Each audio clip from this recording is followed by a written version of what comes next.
മദ്യനയ അഴിമതി കേസിൽ ഡൽഹി മുൻ മുഖ്യമന്ത്രി അരവിന്ദ് കെജ്രിവാളിനെ പ്രോസിക്യൂട്ട് ചെയ്യാൻ അനുമതി കിട്ടിയിരിക്കുകയാണ്. ലഫ്റ്റനന്റ് ഗവർണറാണ് ഈ അനുമതി നൽകിയത്.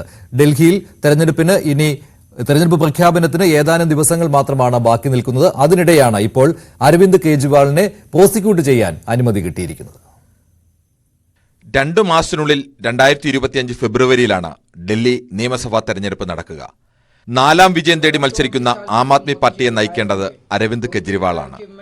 അതിനിടയിലാണ് ആപ്പിന് വെല്ലുവിളിയായി കെജ്രിവാളിനെ പ്രോസിക്യൂട്ട് ചെയ്യാൻ Delhi lieutenant governor VK Saxena അനുമതി നൽകിയത്.